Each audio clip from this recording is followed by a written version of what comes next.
तो नमस्कार। कौन अपनी तकदीर का मालिक बनना नहीं चाहता?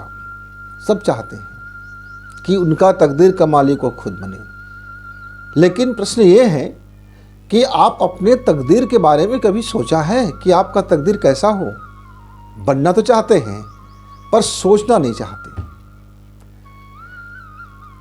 कौन व्यक्ति नहीं चाहता कि वो अपने स्वभाव का स्वामी बने? हर कोई चाहता है कि वो उसके अनुरूप ही उसका स्वभाव हो जाए, पर उस स्वभाव को कैसे अपने अनुरूप बनाया जाए, इस पर कभी वो विचार ही नहीं करता और वह हमेशा स्वभाव के गुलाम बने रह जाते हैं। कौन व्यक्ति नहीं चाहता कि उनका मस्तिष्क उसके अनुसार कार्य करे? वह मस्तिष्क के अधीन होकर के काम ना करे, बल्कि मस्तिष्क उसके अधीन होकर के काम करे। हर कोई चाहता है कि तकदीर अच्छा बन जाए, उसका स्वयं का मालिक बने, स्वभाव में वो अपना जीत जाए, अपने स्वभाव को जीत जाए, अपने स्वभाव के स्वामी बने, अपने मस्तिष्क पर विजय प्राप्त कर ले। चाहता है ना, बस ऐसा मुंह से बोल देते हैं, हाँ मेरी तकदीर बड़ी ख़राब है, मेरी तकदीर बड़ी ख़राब है, मैं क्या करूं, ईश्वर ने मेरे साथ ये किया, मैं ही केवल पीड़ित हूँ, मैं ही केवल दुखित हूँ, मैं ही केवल गरीब हूँ, मेरे ही साथ ऐसा हो रहा है, मेरे ही साथ वैसा हो रहा है। ओहो, दुनिया में भगवान ने केवल एक को खरबों मनुष्यों में से और न जाने असंख्य जीव जंतुओं में से, जिसकी गणना करना आपके लिए हमारे लिए मुश्किल होगा, मुनासिब नहीं होगा। हम मनुष्य जाति इतनी शक्तिशाली नहीं है कि हम पूरी दुनिया भर की, पूरी ब्रह्मांड की जीव जगत की हम हिसाब किताब गुणा भाग करके अपने डायरी में नोट कर सकें। लेकिन हम हमेशा अपने भगवान के प्रति, अपने भगवान में इस तरह से आरोप प्रत्यारोप लगाते ही रहते हैं, केवल मेरे साथ ऐसा हो रहा है, केवल मैं ही ऐसा हूँ, केवल मेरे साथ पीड़ाएं हो रही, केवल मैं ही। मित्रों, क्या आप अपने दोस्तों के विषय में कभी सोचे हैं कि आपकी संगति कैसी है, आपकी परवरिश कैसा हो?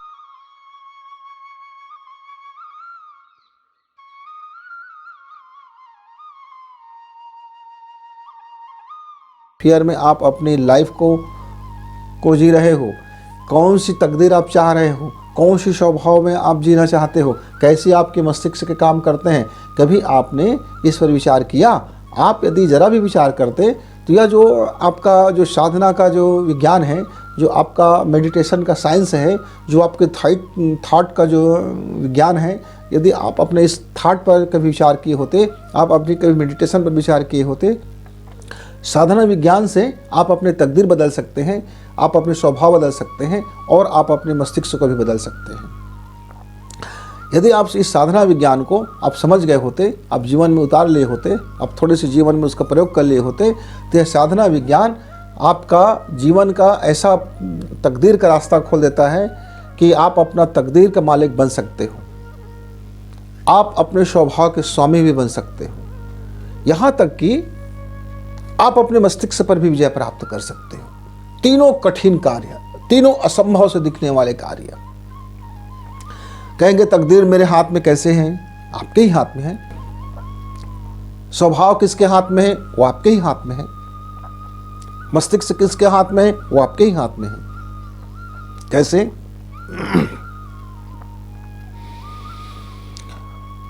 आप कहते हैं कि डीएनए माता पिता से मिला। हाँ मित्रों, माता पिता से मिला।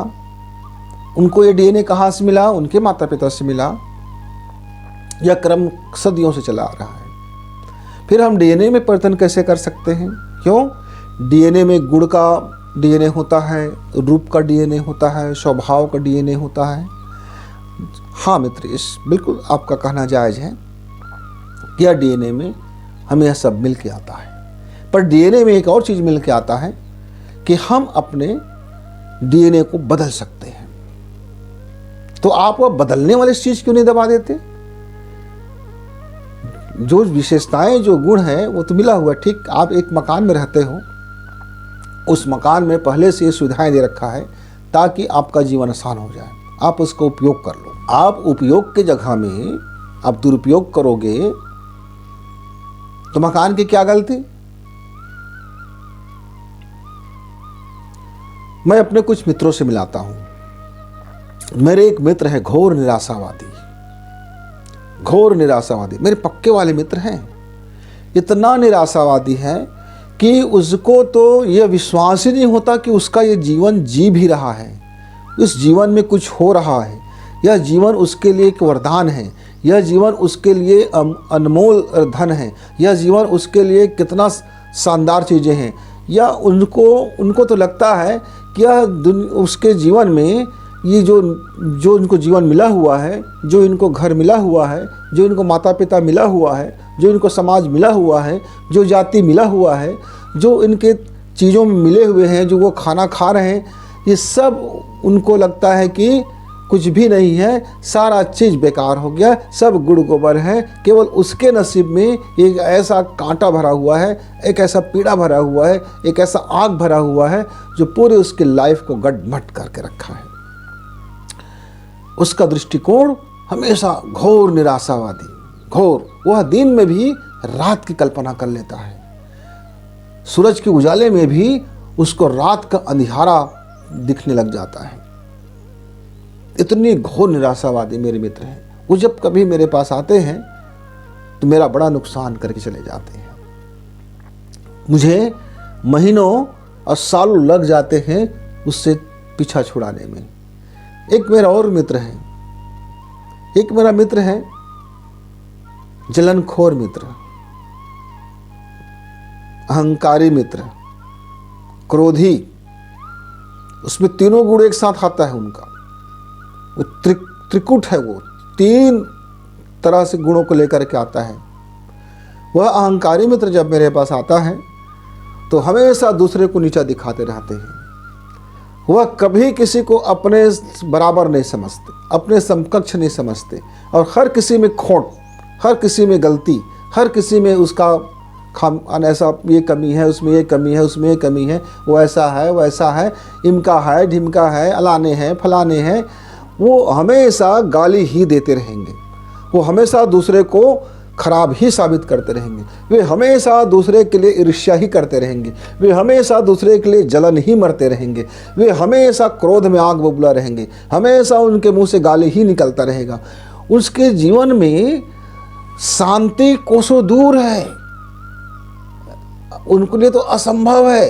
क्यों? क्योंकि अहंकार में हमेशा ऐसा उबलते रहते हैं, खौलते हुए, उबलते हुए, कितने गरम, इतना तेज गरम कि कभी आप उसकी शांति की कल्पना नहीं कर सकते।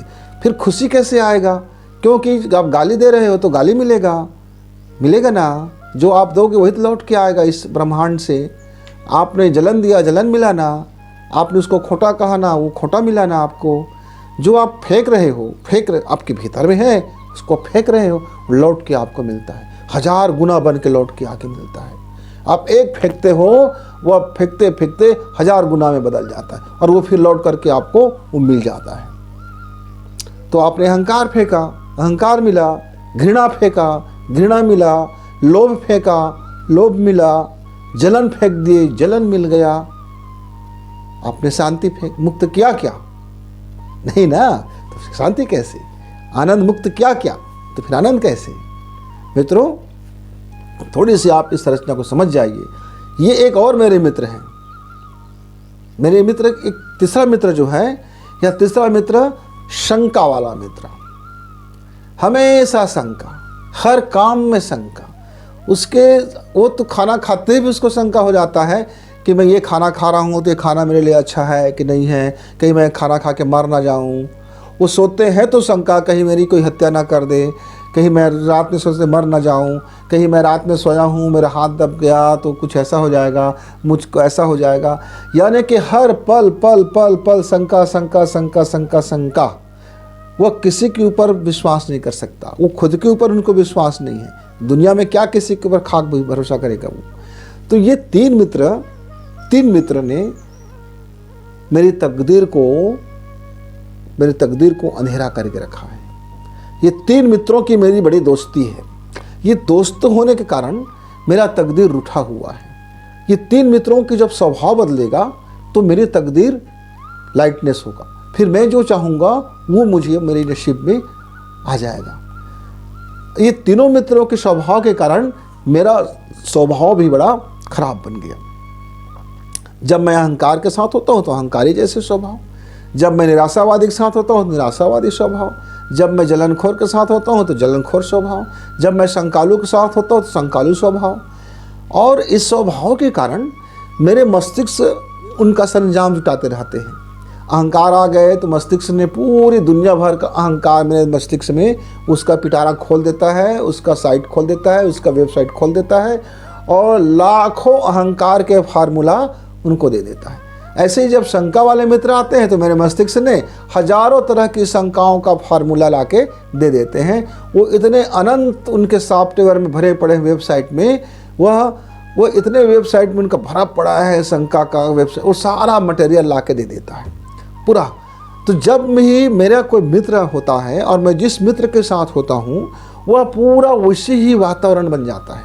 और वह जो एटमॉस्फेयर बनता है, उस एटमॉस्फेयर में मैं जो सांसें लेता हूँ, उस एटमॉस्फेयर में मैं जो थाट रखता हूँ, उस एटमॉस्फेयर में जो मेरा लाइफ स्टाइल होता है वह मैं ही हो जाता हूँ, वह मैं ही हो जाता हूँ। क्योंकि मेरा एहसास, मेरा अनुभव, मेरा काम करने का तरीका सब उसी वातावरण पर तो निर्भर है।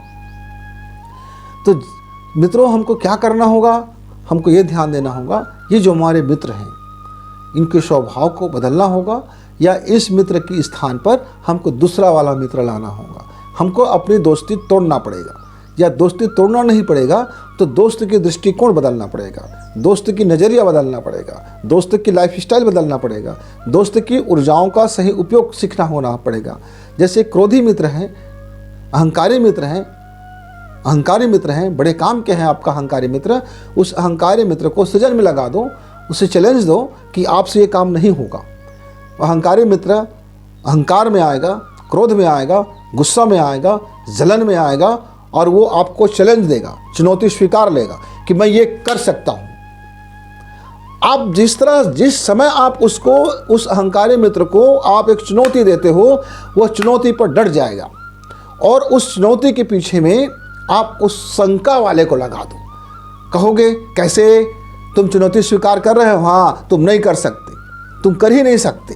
ये बार बार जब उसको टोचा मारेगा, तुम कर ही नहीं सकते, बार बार व्यंग का तीर कसेगा, जब बार बार उसको एहसास दिलाएगा कि तुम कमज़ोर हो, तुम कर ही नहीं सकते। क्यों? क्योंकि दूसरा वाला मित्र है ना जो हमेशा शंका करते रहता है।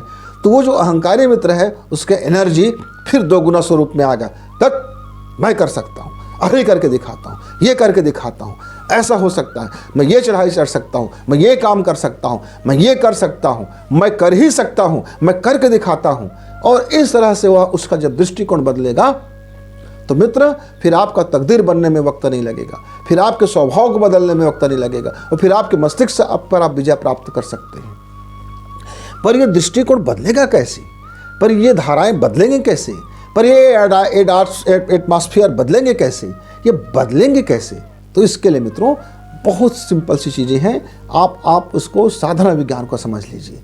आप साधना विज्ञान को समझ लेते हैं, यदि आप 15 मिनट आधा घंटा के यदि रोज आप साधना विज्ञान में समय लगा लेते हैं, आप अपने थाटों, आप अपने विचार को घनीभूत कर लेते हैं, आप अपने विचार की सघनता ले आते हैं, आप अपने विचार को रूप ध्यान कर लेते हैं, आप अपने विचार का डायग्राम ध्यान कर लेते हैं, आप अपने विचार की मॉडल को एहसास कर लेते हैं, आप अपने विचार के मॉडल को जीवन में उतारने की कोशिश कर लेते हैं, आप अपने मॉडल पर आप भरोसा रख लेते हैं, तो मित्र आपका तकदीर बदलने में वक्त नहीं लगेगा।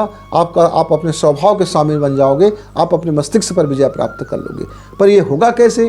क्योंकि हमारा जो भी डिजाइनिंग बना हुआ है, हमारा जो डीएनए है, वह हमारे मस्तिष्क में चलने वाले विचार का ही है। और यह मस्तिष्क में विचार का जो कारण क्या है, वो हमारे स्वभाव के कारण हमारे मस्तिष्क में ऐसे विचार आते हैं।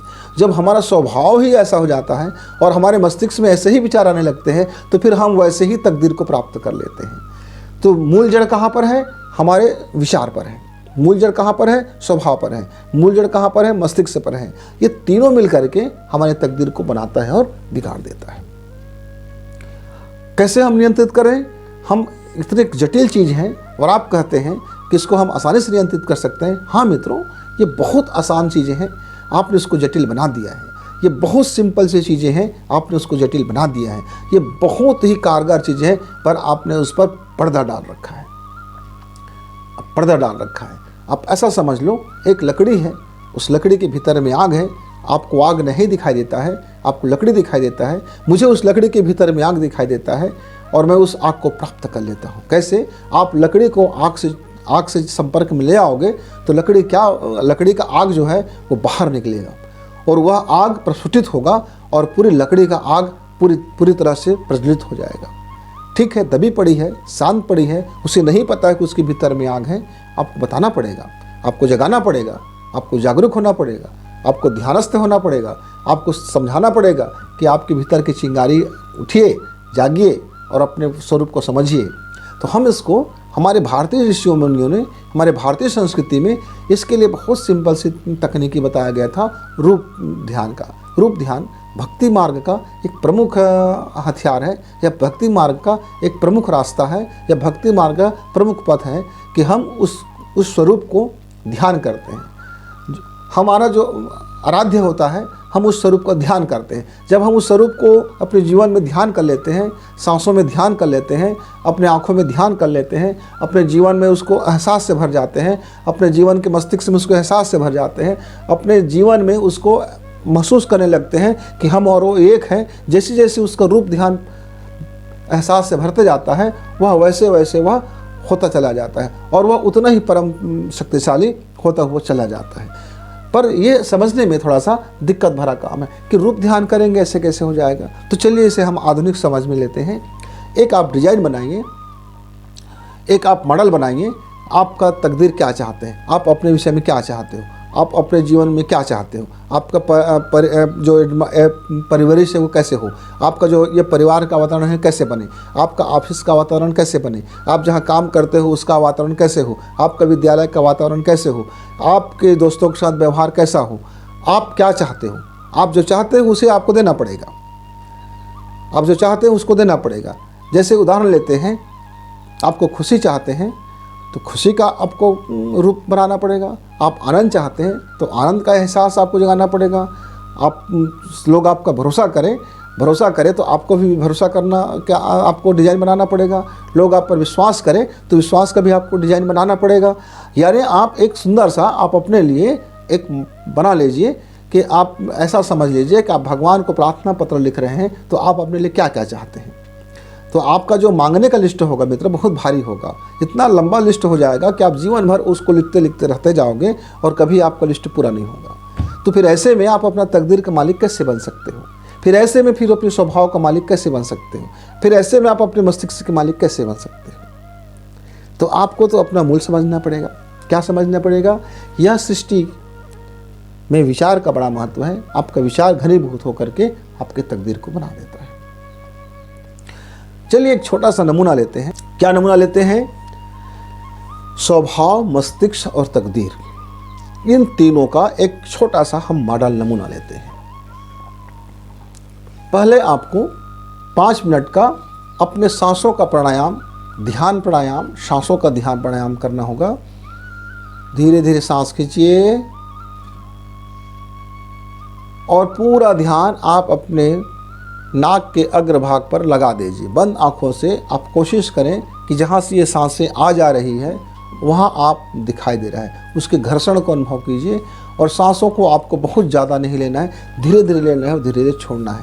अब 5 मिनट यदि आप अपने शरीर तंत्र को सही कर लेते हैं, आप सुखासन में बैठ जाइए, सिद्धासन में बैठ जाइए, जिसमें आपको सहज लगे उसमें बैठिए, लेकिन आपकी रीढ़ की हड्डी सही होनी चाहिए। क्योंकि रीढ़ की हड्डी जब सही होगा, आपका बोन मैरो सही होगा, तो आपके बोन मैरो से प्रभाव होगा। आपके मस्तिष्क का जो एनर्जी है वो आपकी रीढ़ की हड्डी होते हुए आपके कुंडलिनी तक जाते हैं, आपके मेरुदंड तक जाते हैं और आपके मेरुदंड से होते हुए कपाल तक आते हैं, यानी ब्रेन मस्तिष्क के मेन हिस्सा तक आते हैं। और मेन हिस्सा तक जब आते हैं, विचार का जो प्रवाह है, एनर्जी का प्रवाह जब बढ़ता है तो आपके पूरे शरीर को और आपके डीएनए को चेंज करता हुआ चला जाता है। तो करना क्या है? पहले आप सांसों का ध्यान प्राणायाम कर लीजिए। फिर आपको ये करना है, एक डिजाइन बना लीजिए। किस तरह से डिजाइन होना चाहिए? डिजाइन ऐसा है, मेरा अवचेतन मन यह जानता है कि मेरी चारों तरफ खुशियां हैं, आनंद है, धन की प्रचुरता है, समृद्धि है, शांति है, हम लोगों की मदद कर रहे हैं, हम लोगों पर भरोसा करते हैं, लोग हम पर भरोसा करते हैं, सब एक दूसरे से खुशी खुशी जीवन जीते हैं, सब आपका जीवन में समृद्धि है। मैं उन सबका सम्मान करता हूं जो समृद्धशाली हैं। मैं उन सबको भी अपने जीवन में हिस्सा देता हूं जो शांति में हैं, संतोष में हैं, आनंद में हैं। चारों तरफ खुशियों का वातावरण है, सभी खुशी है और मैं अपनी खुशी को मुक्त करता हूं। मैं अपना प्रेम को मुक्त करता हूं, मैं अपनी शांति को मुक्त करता हूं, मैं अपने तकदीर को मुक्त करता हूं। आहा, अद्भुत! यह जिसको मैंने मुक्त किया वो सब लौट करके 1000 गुना बन करके मेरी ओर आते हैं, लगातार आकर्षित होते हैं। मैं ईश्वर को धन्यवाद देता हूँ कि उन्होंने मुझे एक अवसर दिया, समृद्धि का अवसर दिया, प्रेम का अवसर दिया, शांति का अवसर दिया, आनंद का अवसर दिया। और मैं खुद को भी धन्यवाद देता हूँ कि वह इस संसार में, इस संसार को समृद्धशाली बनाने में अपनी महत्वपूर्ण योगदान दे रहे हैं। आप इस रूप ध्यान को, इस मॉडल को, आप इस जो मॉडल है, यह जो रूप ध्यान, यहाँ एक जो आकृति है, इस आकृति को आप शिद्दत से अनुभव कीजिए। सुबह शाम 2 वक्त निकाल लीजिए, सुबह सो करके उठने के तुरंत बाद का वक्त और रात को सोने से पहले का वक्त। आप रात को जब सो जाते हैं तो बिस्तर में चले जाइए और बिस्तर में जा कर के इस सांसों का प्राणायाम और रूप ध्यान को कीजिए, ये मॉडल ध्यान को कीजिए। यह साधना का विज्ञान है। आप विचारों से सृष्टि होता है, विचार निर्माण करता है। आप जब इस विचार को इस तरह से घनीभूत कर लोगे, आप इस विचार के अणु और परमाणु को जब इस तरह से श्रृंखलाबद्ध कर लोगे और आप उस जीवन में होता हुआ अनुभव करेगी। ऐसा नहीं कहना है कि ऐसा होगा, मुझे शांति मिलेगी, मुझे शांति मिलना चाहिए, मांगना नहीं है। आपको अनुभव में लाना है, अपने को अनुभव में पिरो लेना है। रूप ध्यान का ही मतलब होता है कि वह जो जैसा है उसको अनुभव कर लेना। शांति है तो शांति का अनुभव कर लेना, प्रेम है तो प्रेम का अनुभव कर लेना, विश्वास तो विश्वास का अनुभव कर लेना, अपने अनुभव में उतार लेना, अपने जीवन का एहसास में उतार लेना, सांसों में उतार लेना, रग रग में उतार लेना और अपने थॉट को, अपने विचार को उस घनीभूत कर लेना। मित्र, जिस समय आप यह अपने विचार को घनीभूत कर लेते हैं, आप इसको अपने अंदर में एहसास से भर जाते हैं। आप जब उसमें लबालब भर जाते हैं तो फिर आप अपने तकदीर के मालिक बन जाते हैं, तो फिर आप अपने स्वभाव के स्वामी बन जाते हैं, तो फिर आप अपने मस्तिष्क पर विजय प्राप्त कर सकते हैं। क्यों? जब आप इस साधना विज्ञान को समझ जाते हैं, फॉलो कर लेते हैं, उतार लेते हैं, तब जब चाहो तब आप अपने तकदीर का एक डायग्राम बनाइए, अपने स्वभाव का डायग्राम बनाइए, अपने मस्तिष्क का एक डायग्राम बनाइए और उस डायग्राम को आप ध्यान कर लीजिए, उस रूप ध्यान कर लीजिए। उस डायग्राम को आप अपने विचारों से भर लीजिए, घनीभूत कर लीजिए। फिर देखना कि जिस तरह से आप घनीभूत करते चले जाएंगे, अपने विचार को विश्वास करते जाएंगे, अपने विचार को डायग्राम में बदलते चले जाएंगे, अपने विचार का ध्यान करते जाएंगे, मित्र, फिर आप निस्संदेह इसके स्वामी बन जाएंगे।